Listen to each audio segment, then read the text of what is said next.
Hey, it's Mike, and welcome back to the Mystic Smokers shop.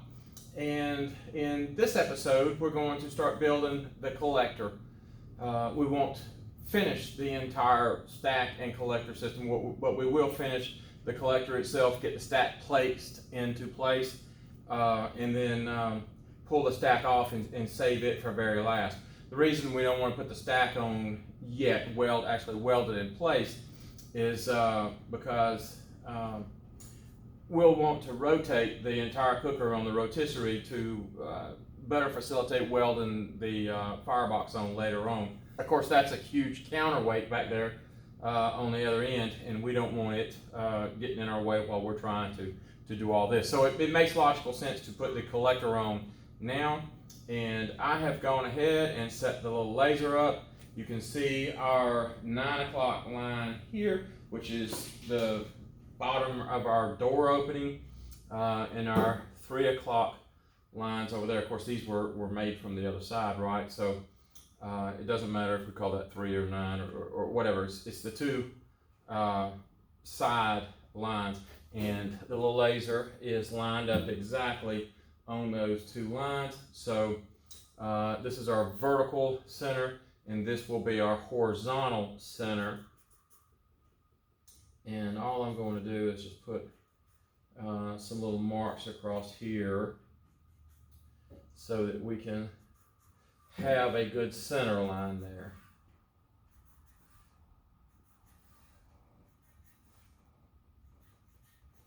And of course, we put those lines on in our original layout video.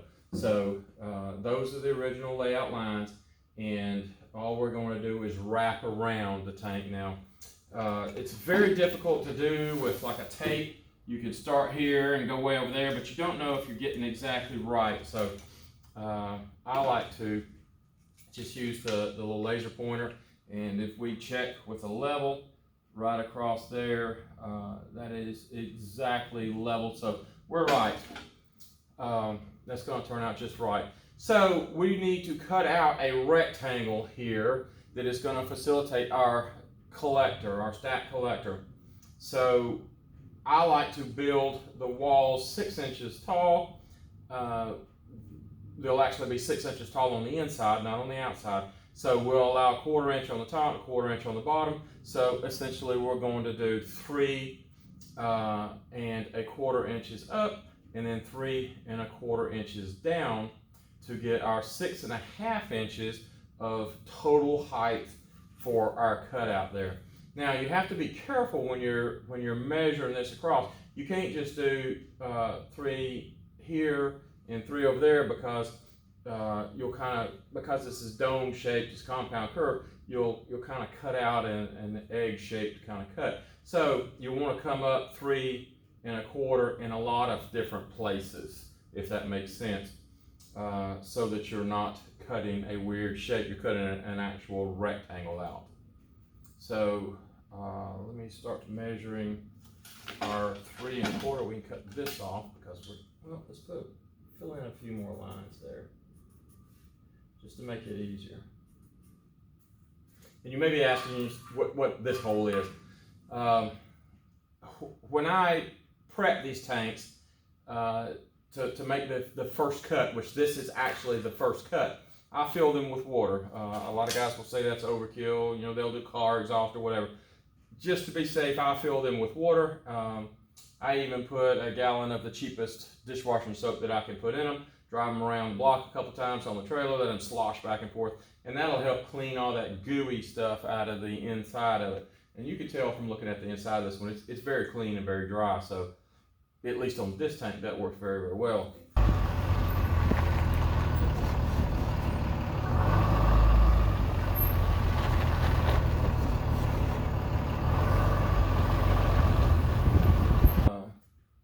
So this is where I've just taken a 4-inch hole saw, and while it was full of water, I cut that out. I can put some still shots in to show me doing that. I may even have a little video clip of that.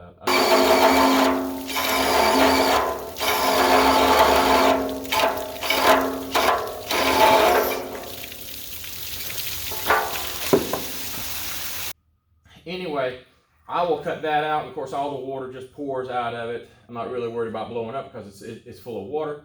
But electrocution is a real threat there if you're using a power drill. So be very, very careful with that. And in fact, I have a little square piece of plywood that I drilled a hole through. So it's actually acting as a shield to keep the water from coming out and hitting my cordless drill and messing up my cordless drill. So anyway, the big old stream of water comes out, and eventually it gets low enough where I can finish draining it out. All right, so what I need to do now is go ahead and start putting my 3 1/4 lines on.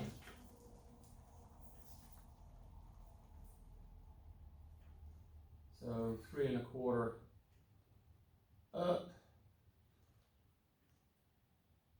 and 3 1/4 down,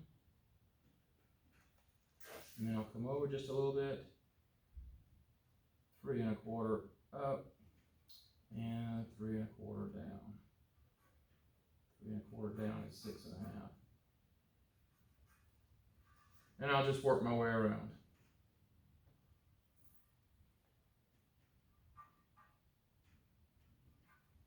There we go. And that looks good. Now the next question is, how far out do we bring this?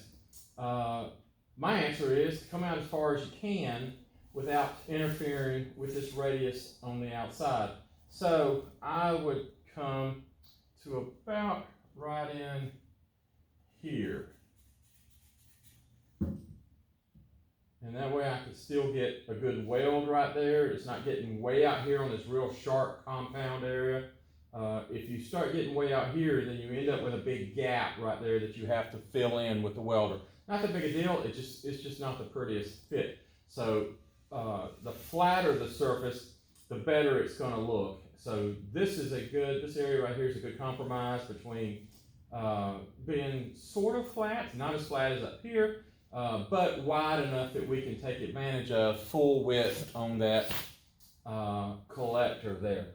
I like to go as far to the outside as I can go to take advantage of pulling that hot air that is up towards the top or up at the ceiling of the cooker down as far out as I can get it. So in other words, what happens is the hot air comes out of the firebox and immediately wants to shoot to the top of the tank, and then it gets pulled over to this side where it starts getting pulled down.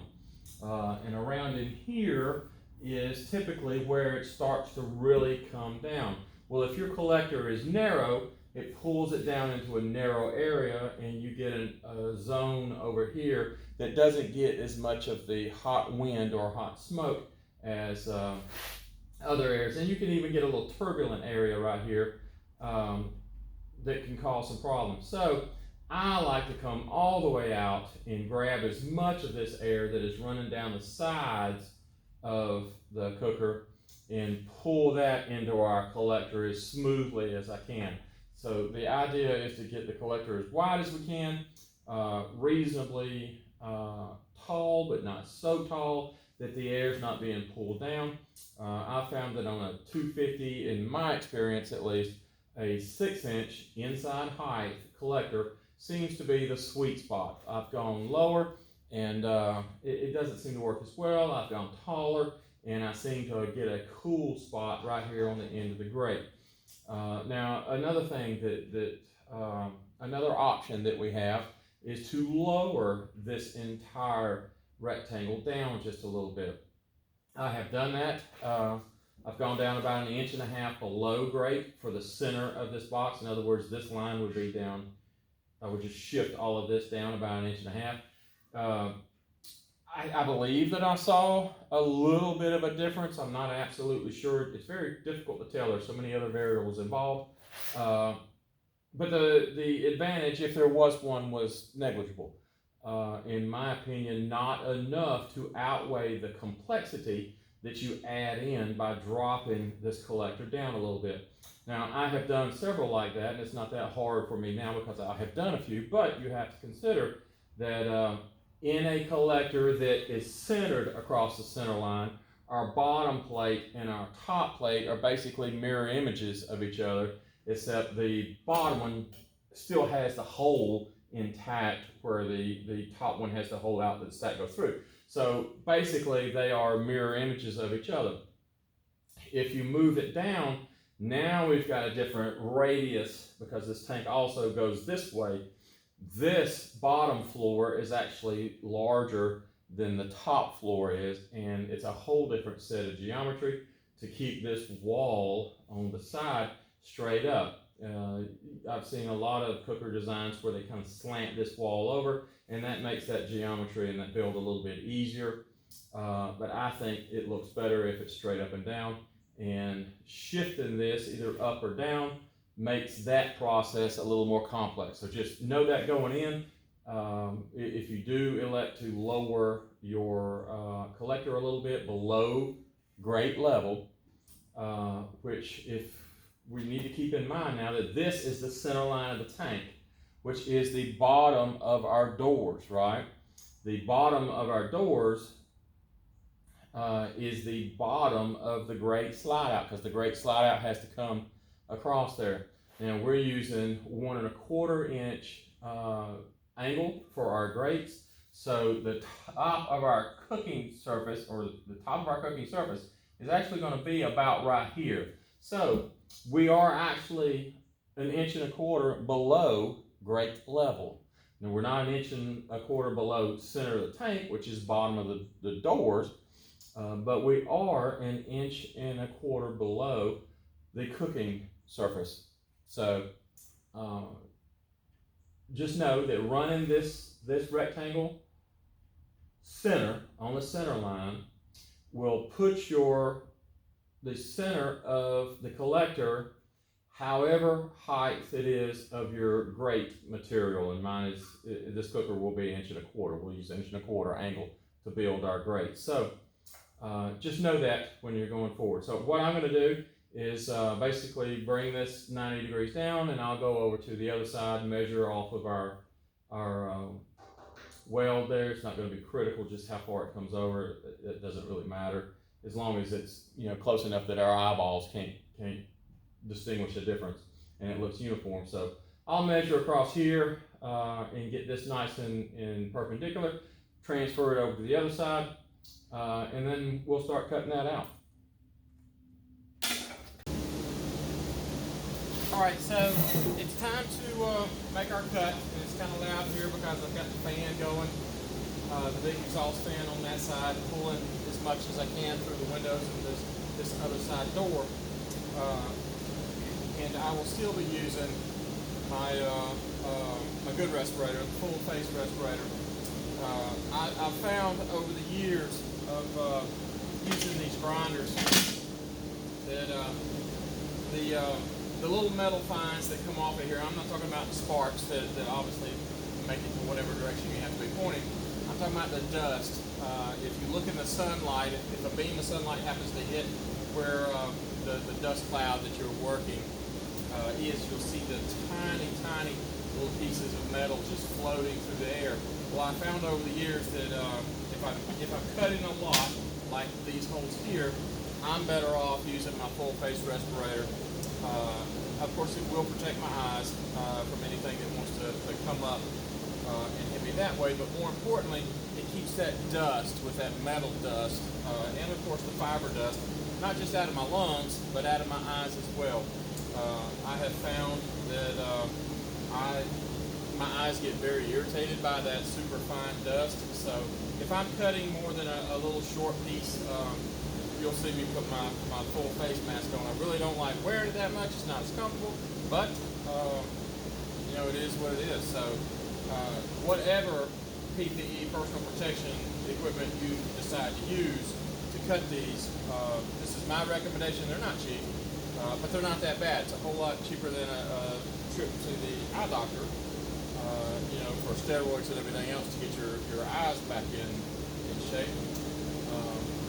But anyway, make sure that you're at least using a respirator and some eye protection. This is my recommendation.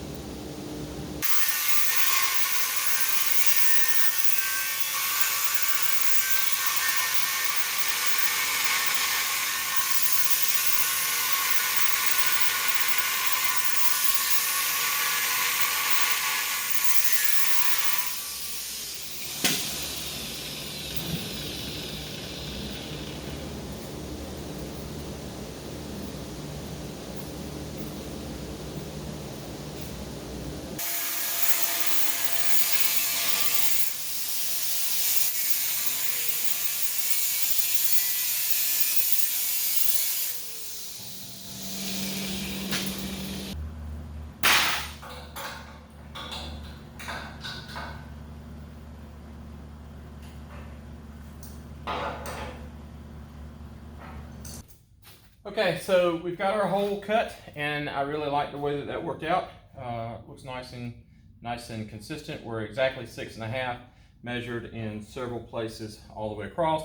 I've got the tank perfectly level. Of course, that's not that big of an issue right now, but I went ahead and leveled the tank.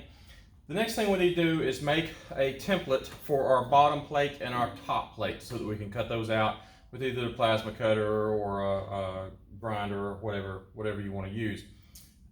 Torch doesn't really matter, but we're going to make this bottom plate and top plate out of 1/4-inch plate. So what I like to do is just take a piece of, in this case it's just white hardboard. This is 1/8 thick, so it's pretty cheap stuff. I have used cardboard many times in the past. I just like this. I could buy a 4x8 sheet of it, and then if I cut it in 24 by 24, or I think this one happens to be 20 by 20 inch squares, it will give me plenty of templates for a bunch of tanks. So for a while I was saving my templates and trying to adapt them to different tanks, but what I found over the years is these caps are never the same. Every now and then you'll get a tank that's from a manufacturer that used the same style cap, but generally there's just such a little variance, or there's enough variance between them that it's just easier to make a new template because it's so fast and easy to do. So I take my square and just shove it in there to the corners all the way across, and you would do the same thing for the top if you need to. So shove it in there, and I like to use my little jack here to get me up to the right height, and shove it in there nice and tight. Take a piece of pipe cutoff. In this case, we're using a little bit better than 6 inch. Let's see what that is.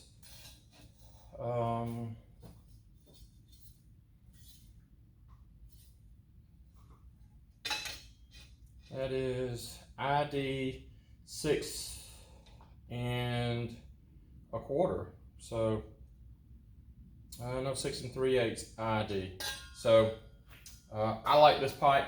It's schedule 10, 6 inch, which is actually 6 3/8 ID, 6 and whatever that was, OD. So I just line it up, and it doesn't have to be rocket science. I just line it up with my center line, which is right here, and get it in about the right position. And I like to be about 1.5 inches or so, maybe even 2 inches off of the tank itself. And we're going to come 2 inches in this case to right there, and that'll give us enough room that we can get our weld right here conveniently, so that we're not up against that tank. So we can get in there with our welding gun and do that. You can go closer if you want, but it pinches you up in that area, and I just don't like that. Coming too far out, in my opinion, is a disadvantage, because that is further distance that vacuum has to pull that air. So I really don't see the need in bringing this way out here. Some guys like to do that. I really have seen no advantage, and it seems to me that, of course I have not tested that, but it seems to me that it could even be a disadvantage. In our case, the air is going to flow here, hit this rounded surface, and want to flow up. So if you're here, the air has got to come into this tunnel and then start moving up. So I just prefer not to make that any longer than I have to. And about 1.5 or 2 inches seems to be the sweet spot for me. Another issue that I prefer to build my plates to where this is the back edge of the collector here. So the smoke comes in, hits this rounded edge right here, and then moves up. I know that a lot of guys will move their collector back further. So just in my experience, that just creates an area for more turbulence. So that smoke comes in, it passes by the opening in the stack and bounces around back in here, and then finally works its way up, and you can get a little vortex in there. I have looked in with a flashlight, peeked through the door while the system was running good on those types of systems, and I see little swirls of smoke going on back here. Well, that's turbulence, and we really don't want that because that is an obstruction to our weak vacuum pulled by the stack. So I like to minimize any turbulence or disturbances that we can, and this seems to be the best way to do that, at least in my experience. So and put a mark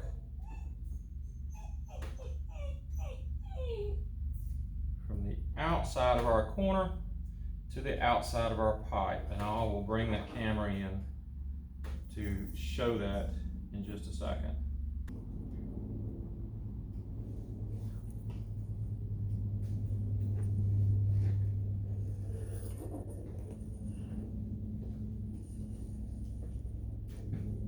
And we want to make sure that we come from the outside corner here, not the inside corner, because remember this plate is going to sit on top of the bottom version of that.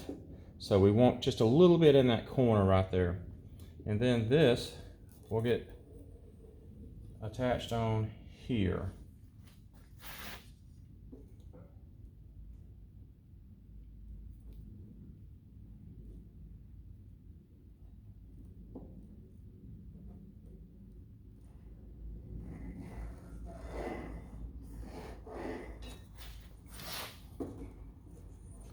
Give myself a little more room on this radius right there.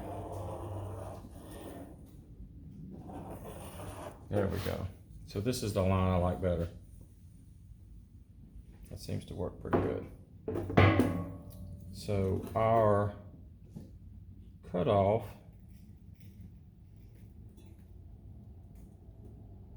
will sit right there.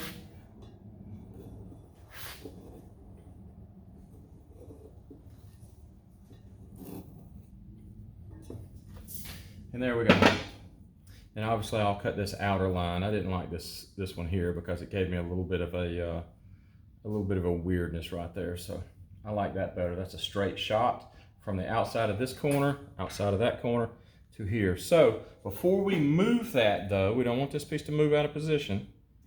Before we move that, and I'll just set that up there for weight, we need to mark the inside.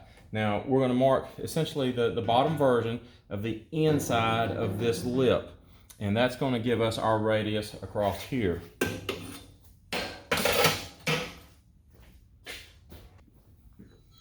So looking from the inside, I'm just going to reach up in here, take my Sharpie,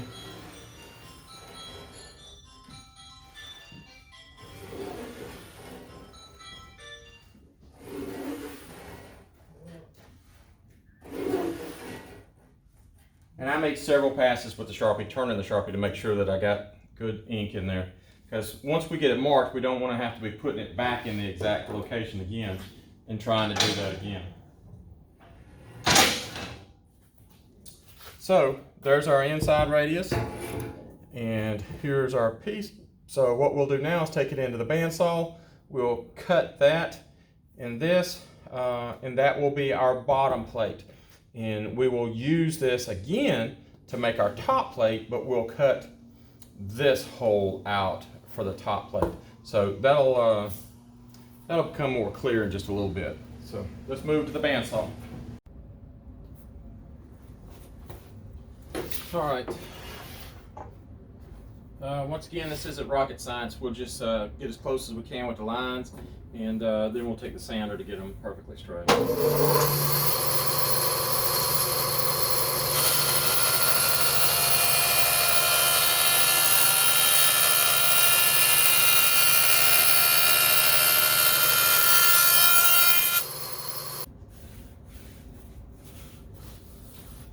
All right, I think that turned out really nice. Let's go test fit it. Okay, I went ahead and cut the bottom piece. Essentially all I did was use that one as a template, and then obviously set my piece of cutout up there, draw my little circle, and now I have my top template. And we'll see how it fits. It looks pretty darn good. And the moment of truth is if this rascal goes down in the hole. And that looks pretty good fit right there. Set it back in position. Get everything wiggled into shape. And move that over to the left just a bit, where we have a good fit here. And I like that. That looks really good. Now those pieces are just obviously just sitting in there, but that's a nice good fit all the way around this piece of pipe. Nice good fit here. Of course, we will bevel that real good, the bottom piece and this one just a little bit. Put a nice weld around there at the bottom. So that looks good. So obviously this piece here is 1/8 inch. So we can't make our spacers from these pieces. So we'll wait until we get our 1/4 inch pieces made, and then we'll make a couple of spacer blocks that just fit under there. We'll take some MDF or whatever we have, maybe 2x4s or whatever, and just glue us up some nice spacers to fit this exact height that are long enough that they'll hold all these pieces in place real good while we tack them up, while we stand back and make sure that everything looks real good. And then get everything tacked up. So let me go ahead and start making these parts out of 1/4 inch plate.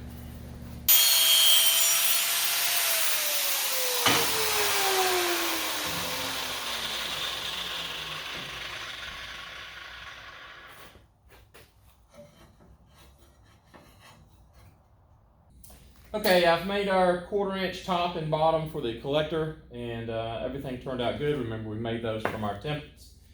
And I have gone ahead and tacked the bottom one into place, making sure that it is precisely level, and it is in both directions, and the top one is too. Now I had to adjust this side up about 1/16 of an inch just to get that to seal good all the way around. My hole was 1/16 inch taller on the other side than it was here, so I had to bring this side up and adjust that hole to fit. So my spacers turned out to be 1/16 of an inch too short. No problem, we'll just make these walls 6 inches and 1/16 of an inch. But that meant that I had to put a 1/16 inch shim underneath both of my wooden spacers, and they're just a couple pieces of MDF that are glued together. See, that one goes in good, a 1/16 of an inch gap. So not rocket science there, just know that you can make this hole as tall as you want, and if you go taller than your spacer, no problem, just put some shims into there. Whatever you put on one side, obviously put on the other side so that your piece comes up uniformly. So I've double checked everything will sit exactly level, and my stack will run precisely plumb, which it is, and I've got a nice area to weld here. And that looks about right. Of course, we're not going to tack or weld the stack into place yet. We just want to get this box built, and then we're going to pull this out of the way. So the last, as I've said before, the last step in building this cooker will be to actually slit our stack down into place and to weld it. But let's go ahead and get the rest of this knocked out. I'll tack this in place. Actually put some stitch welds on the inside, probably 4 or so on the inside, about 1 inch long, and some pretty substantial tacks on the outside to hold it all steady while we weld this together. So let me get that tacked up, and I'll be back in just a bit.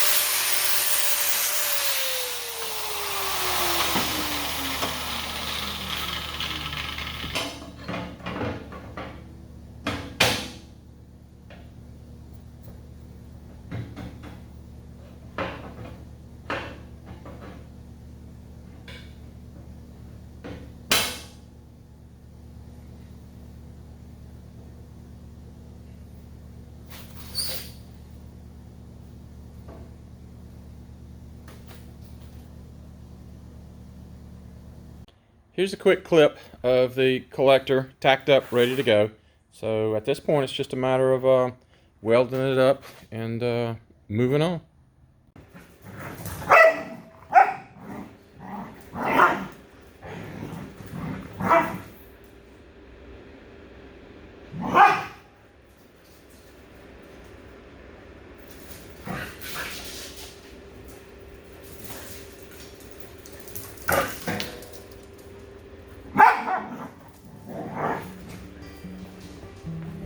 Hey!